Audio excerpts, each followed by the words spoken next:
Hello everyone, welcome.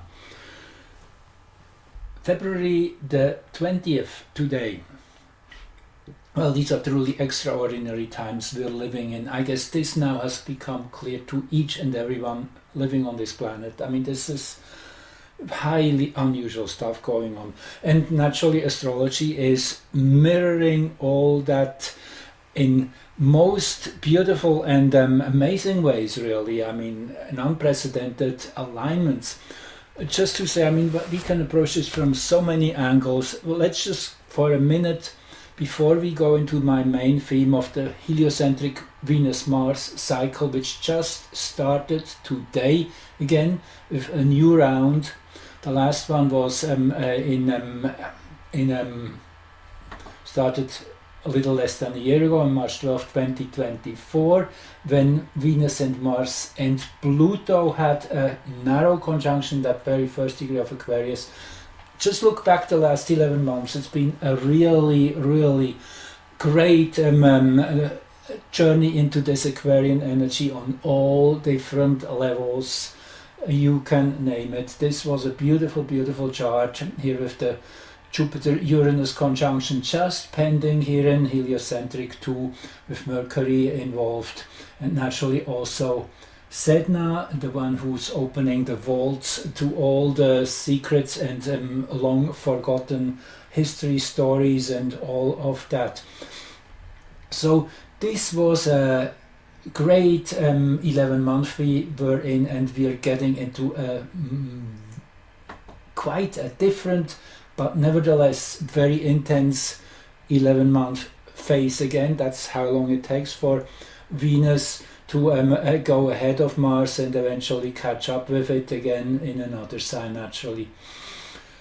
But before we go here, I really want to say first the amazing thing of the slow planets changing signs in a sequence, all 4 of the big ones plus Pluto, who is definitely the next important one in the line. You could say it is kind of the chief of the minor planets, you could say, as it's that much smaller than all the major giants.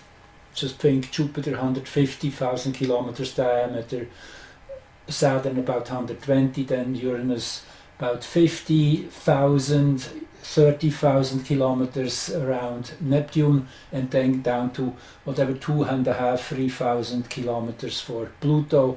A radical difference, another category altogether. But what I want to say, Pluto started the change, the big change in November, on November 20 to be exact, having its final and ultimate ingress into Aquarius, where it will be until 2043, 2044, for the next 20 years, to be followed on March 30th, just a bit more than a month away of Neptune entering Aries, and then on May 25, Saturn entering Aries, on July the 7th, Uranus entering Gemini, and last but not least on June the 9th, actually the sequence is wrong here. So first comes Jupiter into Aries, into Cancer.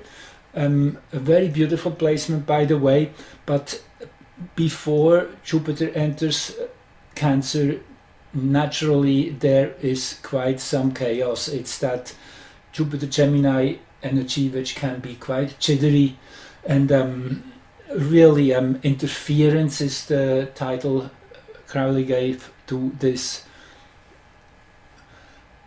position as a card of the minor arcana, which is, if I'm right, the 8 of swords. And as I say, the last final one will be Uranus on the 7th of July, 777. If we just use the 25, leave the 2000 away. So it's a 777 energy, being the 7th planet. So this in itself shows that this is a target date of big importance, But before we are there, before summer comes, yes, there will be some great tribulations, believe it or not. That's all which we get all the signs for, and I'm showing you. I mean, just look at this. Uranus and Sedna. Now, Sedna is the one which is bringing out all into the open all the hidden secrets and such, but also is strongly connected to nature, to earth, to whatever is underground in that sense. It's the goddess of the deep sea, but nevertheless it is all that within earth energy in a way. With Uranus together, that naturally speaks for seismic activity in big ways. And what I show you here as a reference, and it's just one of many, this is the really big historic eruption from Mount Etna in Sicily. And as we have learned just a few days ago, Mount Etna is again highly active, which is one of the conditions for that forecast prediction of Edgar to come true. And just 2 weeks ago, when I did record the one on Mount Pelés awakening, which I still have very strong evidence for presenting in my video, you can go back to that.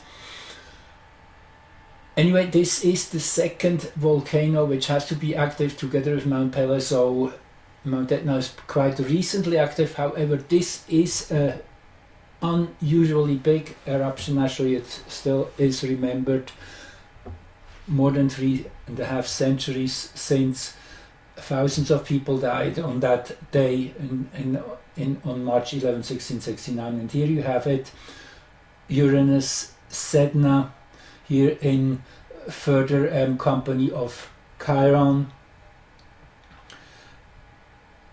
as being here the center of this this chart, the energetic kind of focus, together naturally with the Sun here at midday, and flanked by Venus, Saturn, which also is a theme of our present times, as Venus is going retrograde on March the 2nd. We get to that too. This is an important key date too, and I will tell you why. But Venus has 3 conjunctions with Saturn over the course of these first few months of 2025. Definitely a minor aspect here in this chart, but still it is kind of that, I would say, more difficult side of coming to terms with and embrace something which is difficult, which we have to definitely live with and transmute. That is kind of the energy of Venus, Saturn. Really be present to the suffering and the pain which is felt naturally in moments like that, and this is part of the story of our present times too. And then that's the one I just want to point out, Mars and Saturn here with the Sun at midday in the exact midpoint. I mean, there's many things, but the most explosive core of this chart is this. Juno actually is also involved, which always kind of represents the population in a way, the people who are involved and therefore also are suffering. Uranus and Sedna both. So anyway, I just wanted to throw this in, go back to this chart. This is today Mars Venus conjunction, heliocentric, changing the music, that's what you could say. The jukebox is now playing another title, a different rhythm, a new sound, and it will take a little while for us to get into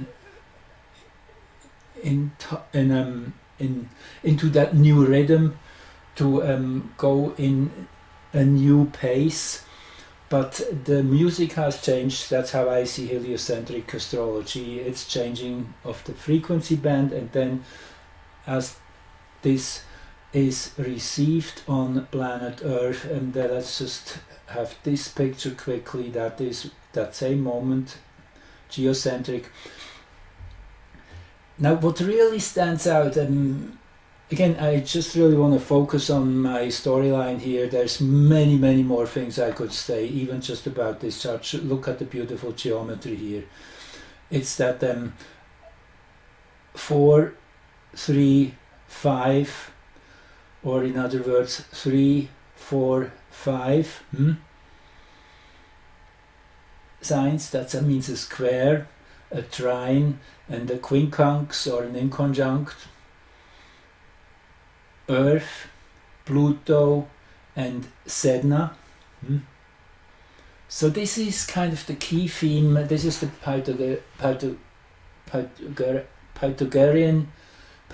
Pythagoras triangle.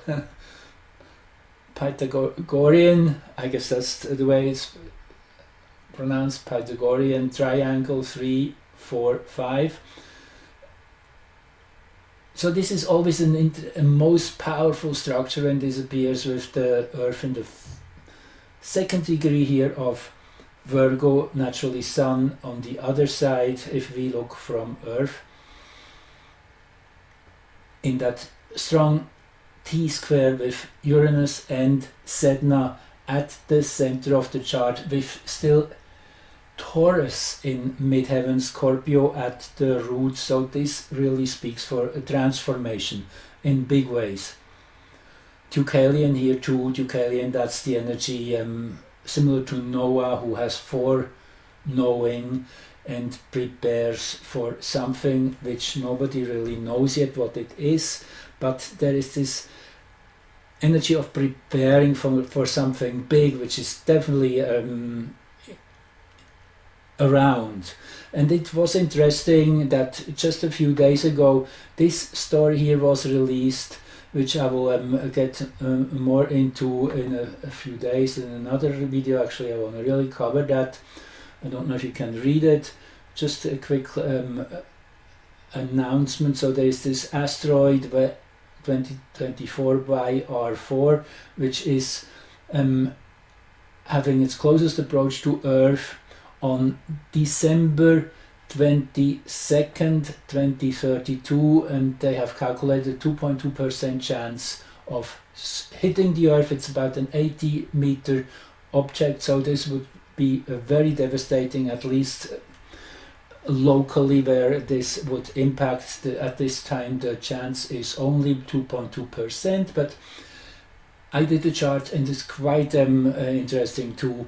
This is just interesting that this was released in this present time, where we have kind of to come to terms with dangers of that category in a bigger way, and naturally also the fear which is there too, and to know that fear is something positive in the most biggest way seen, because it's a warning and we are meant to take the right action, which everybody naturally will have to decide for themselves what that exactly is.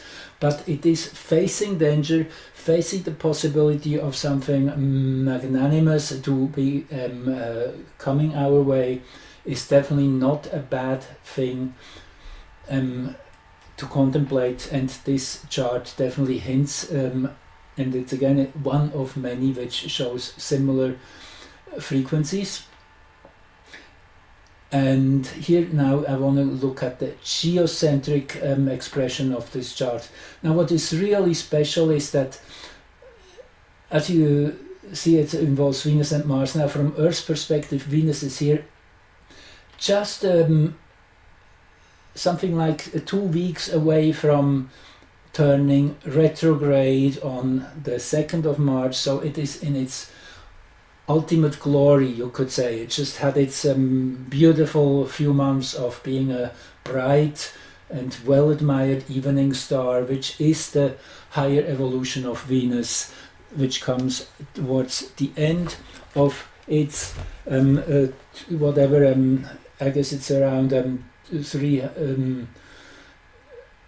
it's about 1.6 years, something like that, for Venus to come back in between Sun and Earth. Naturally, Venus moves much faster, but Earth moves also. So, with the Earth and Venus moving, it's something like 1.6 years. So this is really the culmination. Venus being an evening star now,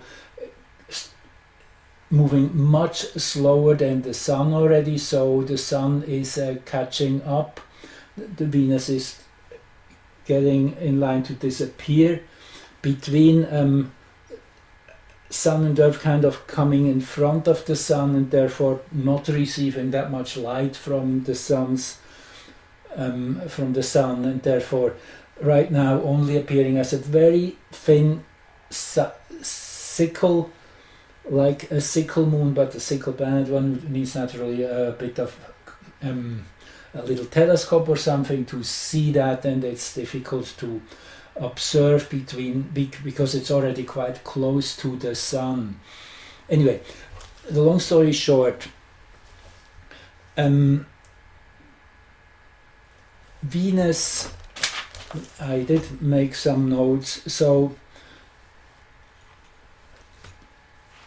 yes, she is at the height of her cycle, very developed, matured in that sense, the ripened Venus energy.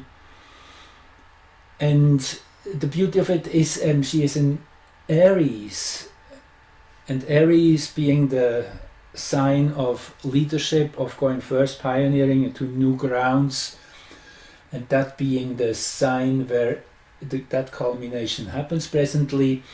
And interesting is that her partner Mars is still moving backward till actually the 24th of February. Just in 5 days Mars will station forward. But then will still be almost at zero speed. Venus is slowing down, still faster, more energetic than Mars, till 2 days prior to her station, actually, which is really like a relay. Venus running out of steam and Mars picking up steam at the same time, taking over the energetic lead, which was in Venus department, so to say, since Mars had started moving backward. That was back in early December. So you could say since early December till at the end of February, Venus was the one which was really holding the torch and going first into new ground, new land. And the big theme of Venus as an evening star is that bonding of a social network, of bringing out those qualities Venus has developed in Taurus as a morning star of self-care and self-love, and enjoying the very basics, really the joy of life, and then bringing that out into the collective through Libra as being the sign of evening star, of sharing and including everyone. Now let's go back here to the beginning of my list, and I really want to quickly scan through these charts just to show you the significance of the time we're in, which really literally shows in every important chart. So this one is the heliocentric Jupiter-Saturn square, which I did do an intro of, kind of have shown you the powerful predictive potential of these Jupiter-Saturn alignments, the two biggest planets nevertheless of the solar system, as I said, really huge compared to Earth. And naturally they are the two big hands of that cosmic clock, which our solar system can be seen as. So they are the ones which show when new ages, new epochs are arising, and this was the birth of a 5-year epoch into 2030, how society is developing, how the socio-economic reality is shifting and changing, really the big collective impact of our present times can be read on this dial, and you see it immediately of Uranus arising here again in close consort to Sedna. So this is a main theme of this 5-year period with a Mars-Pluto opposition. I mean, this is really raw power, unhinged power. This is huge, particularly in a fixed sign. Mars has its relentless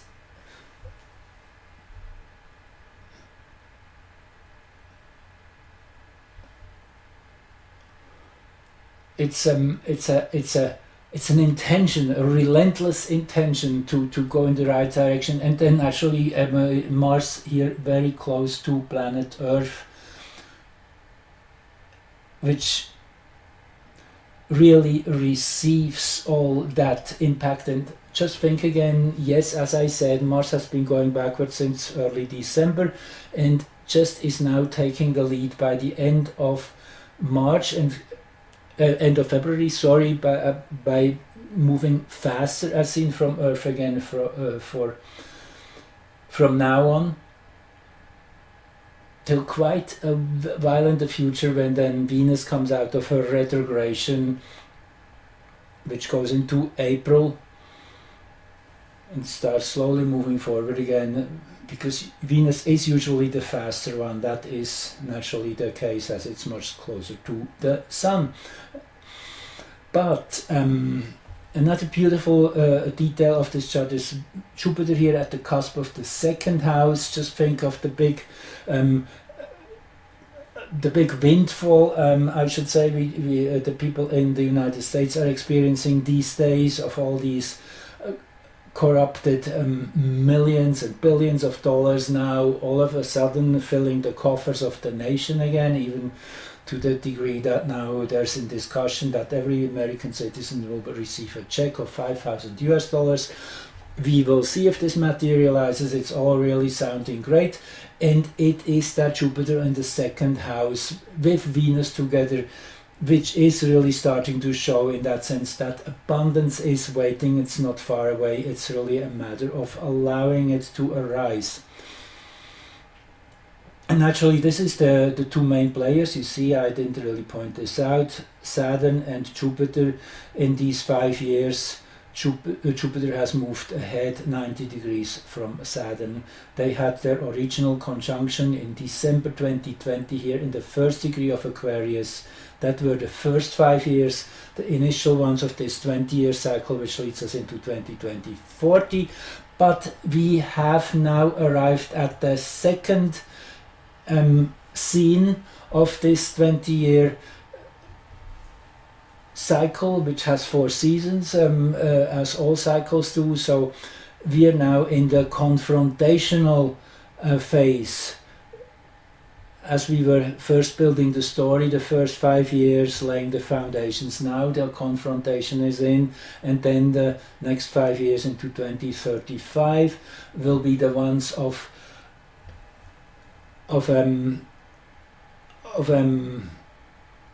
how did I phrase that? I'm learning myself too all the time. I guess it's in this book here. I have written it down. Yes, sorry for that. I'm just really thinking this is important, and I have written it down, but where? Always a question.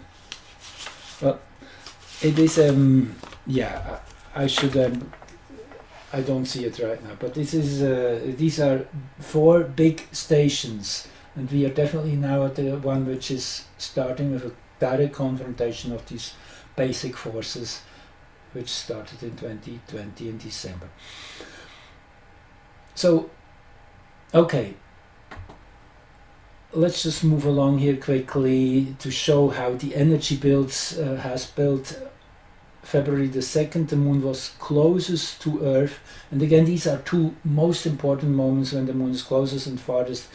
What stood out this time is the moon was closest, it was in the 1st degree of Aries. So this told me immediately that February would be a month of new beginnings in many, many ways. Close to Venus, Neptune, there's lots of promise, wonderful, sweet energies, naturally very easy to see that manifestation down south from where I live here in the United States, where where things really look like a fairy tale right now. For the positive forces, naturally there's on the other side those who are now swimming to the top as things go. When everything starts boiling, then all the debris starts coming to the surface. And I mean, these are really special times. Everything is moving so much faster. It's almost unbelievable, hard to keep up with on many levels simultaneously. Synchronicities abound everywhere. Everybody is reporting that, which naturally has to do with the rising frequency.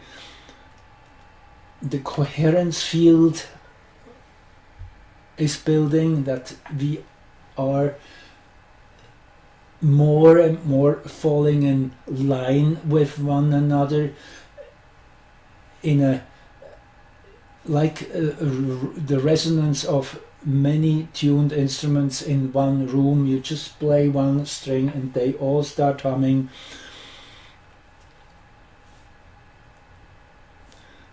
And at the same time, that grand panorama is opening ever more clearly.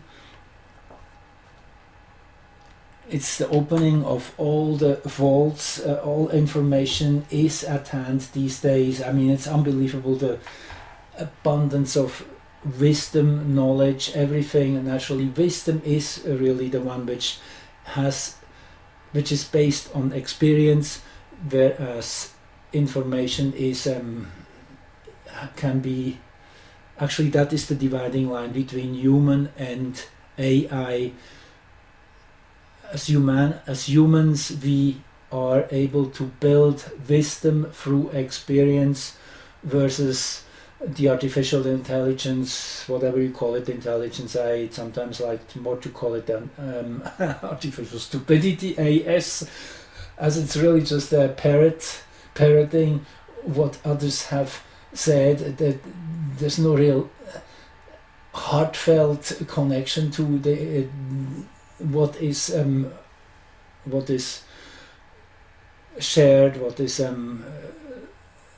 being presented. It's empty shells. Anyway, I'm getting a little bit off topic again, which I often do, and I hope you still enjoy it. Otherwise, if it gets too long, just take a break and come back to it. It's just my style. I like to keep going when I'm on it and include whatever jumps into my head, like to go with what comes up. Anyway, this chart is interesting here as the source of this whole month. Again, many things could be said. It's beautiful here, Juno here, Deucalion. So there is this energy of attuning to something of unknown proportions. yes, Juno here in the line of Sedna and Uranus, so it's picking up on what's in the air, I would say. Oh, I wanted to throw in this chart too, because it's so special.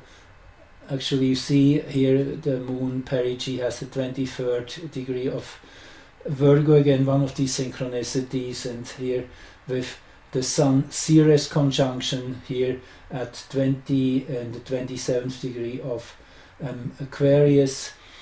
Ceres, the Earth goddess, kind of and this brings me back once more to this chart here of Etna's eruption in 1669. You see here you have Ceres at the vertex, which is the higher dimensional meeting point of the polarities. It's like a more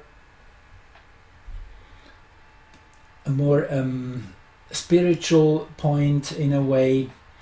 So this was definitely that shaking or that explosion of Mount Etna, a creation moment. In that sense, that's how it often appears that Ceres has this quality too, aside from being the nurturer when she is in deep grief, which she can be over her daughter Persephone, who was abducted by Hades, brought into hell, and then after long negotiations, as the myth goes, Persephone for part of the year was allowed to come back to be with her mother above earth and enjoy herself, but then for part of the year she had to go back and be with Hades, and that would be the winter months when everything was when Ceres stopped nurturing, when she pulled her energy out away. So there is this side to Ceres which can be very painful. It is naturally part of that unconditional love, that we also get involved very deeply with others, and in that sense there is this empathy that we feel the pain. Now the same thing is here in this chart when Sun and Ceres connect.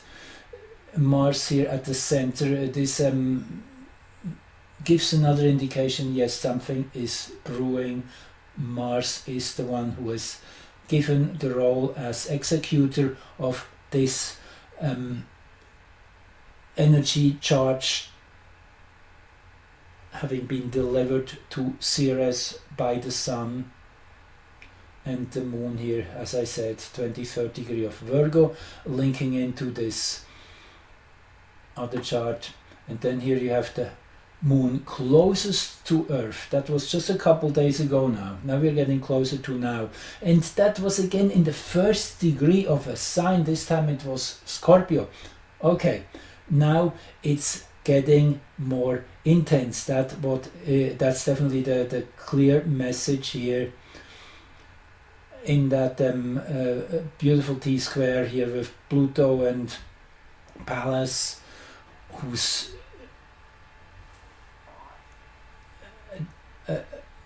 this really shows the transmutation of wisdom, it's kind of whenever Pluto is involved, we are challenged to expand and to transmute. We are pushed through that narrow opening into a greater expanse, you could say, and with Hygeia here in this structure too.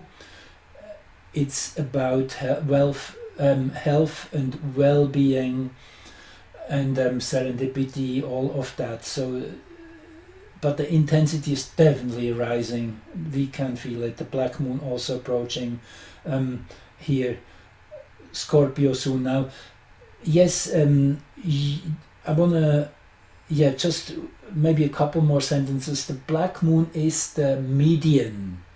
It is that center line around which the moon's orbit is wavering, and it's not always exactly in that center point where the moon will be farthest away from Earth or closest in that axis. It can be actually up to 40 degrees wavering to either side.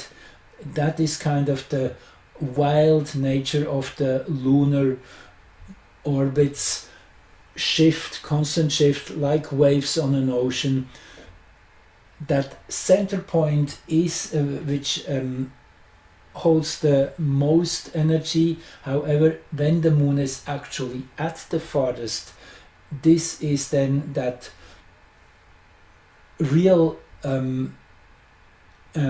physical imprint of that energy, how it manifests in this particular cycle in these next 4 weeks with a Scorpio tone. So yes, you can expect things getting really pushed a few levels higher as we go, and as now just heliocentric Venus-Mars conjunction was on the heels of that. Again, with these two here up, this chart we just looked at already, but I wanted to just show it to you in the sequence. And then this is that same moment seen from Earth, and here we have a Moon-Uranus opposition. And naturally still the Sun conjunct Ceres, which was just, as I showed you, on the 14th most exact.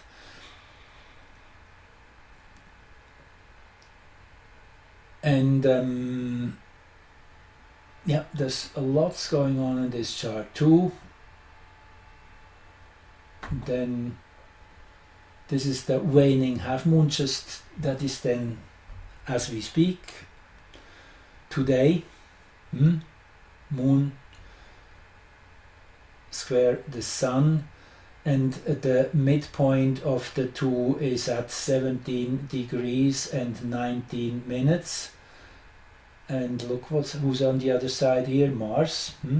So Mars is the planet of the hour. It's great activation and comes at a really great timing, just a few days before Mars is resuming direct motion. So this is kind of the final days of that reconstruction, realignment and renovation which was going on deep within the masculine energy. That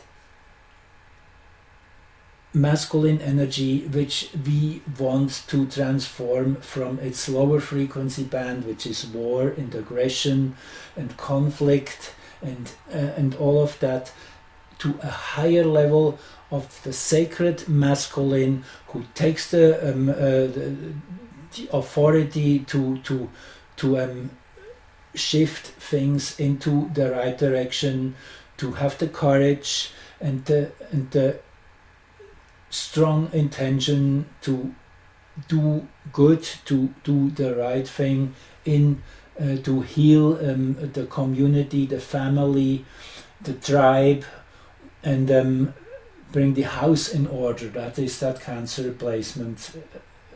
Quite a task for Mars. It's not really its home ground, but he's definitely taking on the role and doing what's necessary. So Mars here in the lead, and again just show you the resonance here, the heliocentric Venus-Mars, and that waning half moon is just really bringing that Venus-Mars energy more into the manifestation as Venus, as the moon and sun being in one of these 4 major angles, in a 90-degree angle, is really anchoring, bringing that energy down into the experiential realm. Okay, I quickly keep going. I know it gets a bit longer, but this is Sun recharging Gong-gong, which happens just on the day before Mars turns direct. Here you see it, the Sun, 5:32, Gong-gong. Here still with the old designation before it's been given a name, which is 2007 OR10 in its full designation, which has since been named after the Chinese water dragon Gong-gong, who got so angry over losing out that he rammed his head into Earth, destabilized it, and made rivers move backwards and the Earth's axis to tilt. So again, this is in resonance with the bigger picture here of what we likely along that line will experience something.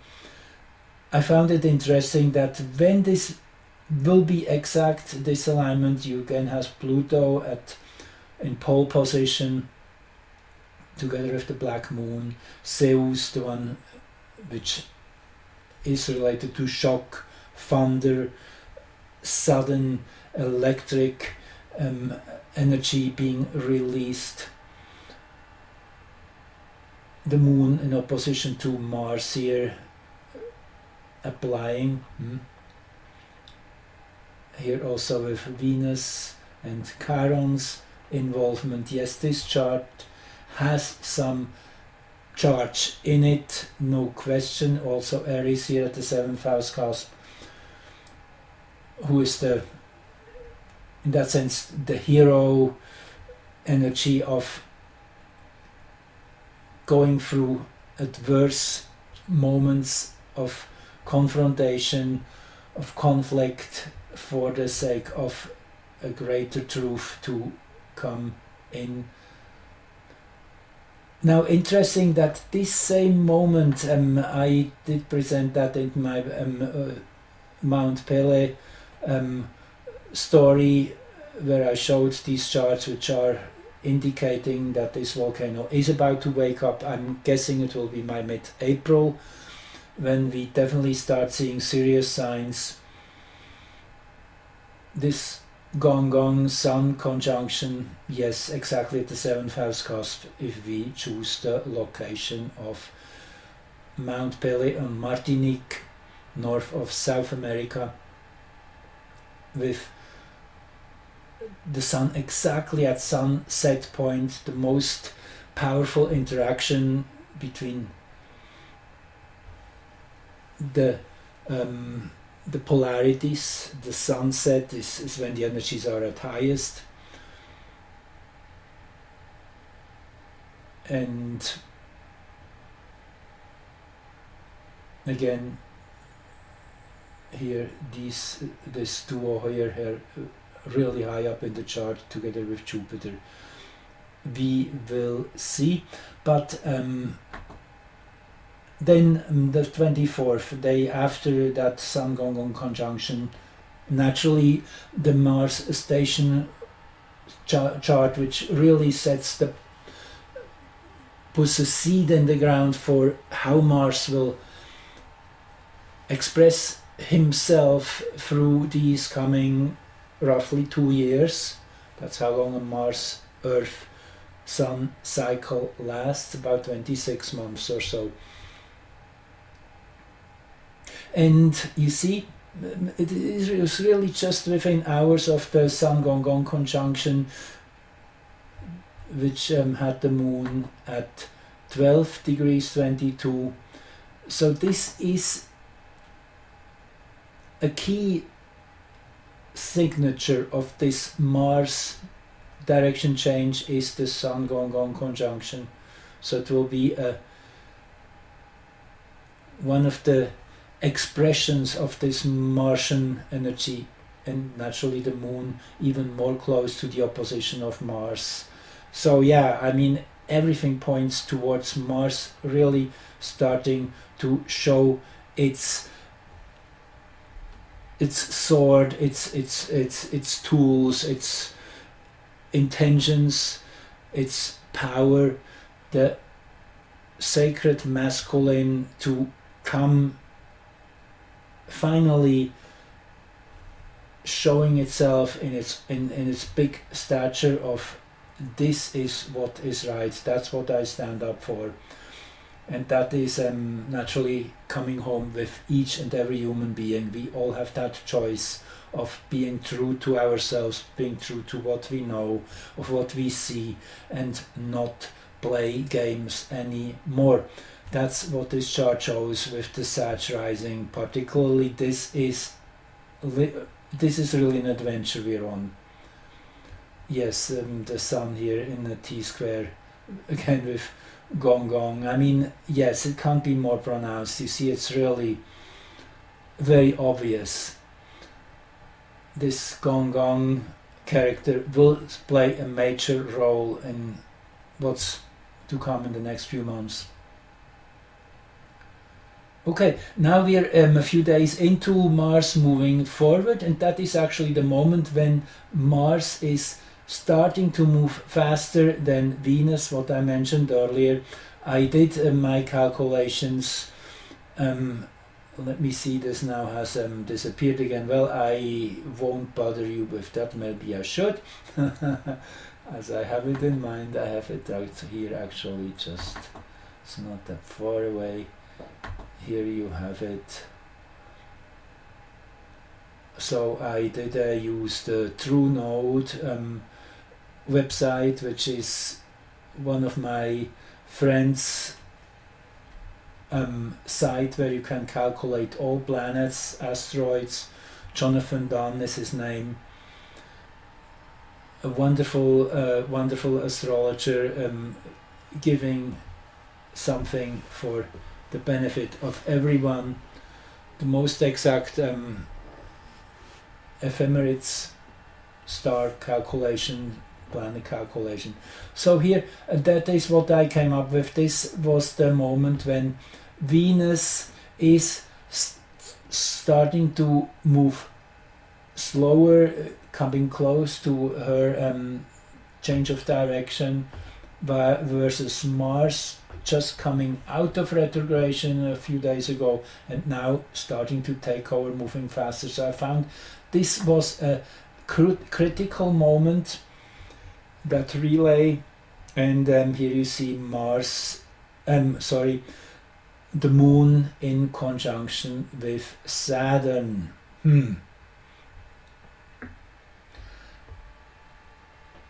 And if we now go full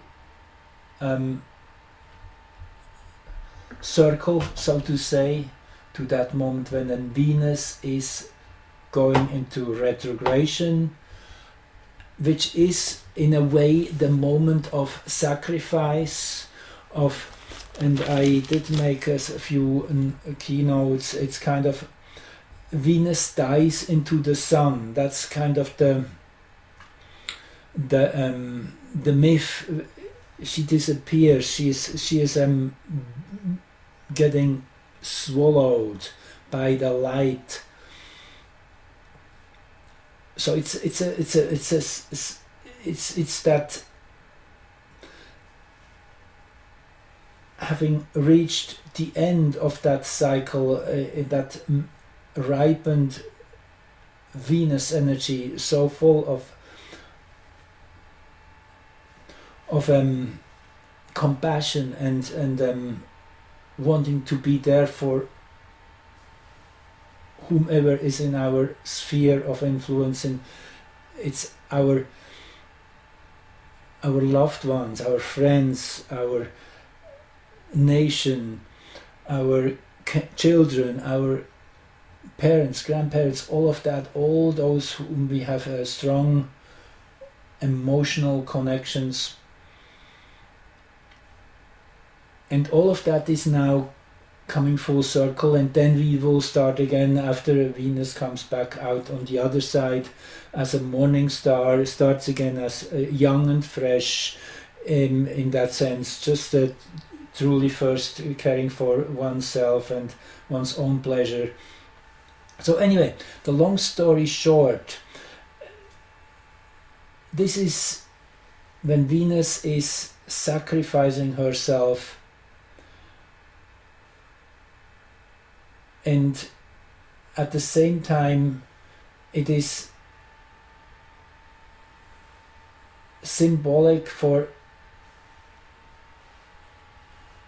wiping away what's in the way, bringing it to justice. It's kind of the sacrifice which is having that deeper wish with it, particularly so as Venus is in hexagram 21, which is biting through obstacles. Biting through is the name, and it is ready to suffer for that, take a punch. It's also bringing things into alignment. It makes me think of a chiropractor kind of. It is all of that. Venus is also aligned with Salacia at the time, and the moon. Salacia actually is between the moon and Venus, exactly in the middle. Salacia is a very joyful energy of deep enjoyment, of meditation, of watching the sun's rays dance on the lake, on the water. It's kind of that meeting of fire and water. There's a deep contemplation in it, an enjoyment of whatever appears. It's kind of also a very Zen-like state of whatever comes is there to be enjoyed regardless. Tantra comes into mind, that the Buddha, how the Tibetan Buddhism sees it as enjoying everything. That's kind of the Salacia thing. And naturally, again, we have Uranus and Sedna here in pole position. And yes, this I wanted to point out. You see the 19th degree of Pisces. That's where we just had the moon before, when Mars is taking over. So anyway, super dynamic times we are in, and it is still building. Just this, you will wonder how far it can go till really the tap is opened. I think it goes into mid-April till things get truly intense, and then mid-April till mid-June. That is when the heat of the battle will be on. Thank you for joining, listening, and please share if you like to do that, and give it a like, subscribe, then you don't miss any of my stories. It gets more interesting, believe me, and time to really think ahead. Where will I be? At what time? What risks am I taking by being in certain places? Maybe certain things happening on this planet are intentionally bringing people to move to other places where they might be better off. Who knows? Anyway, all things to consider. Love you all. Thanks for being here. Namaste.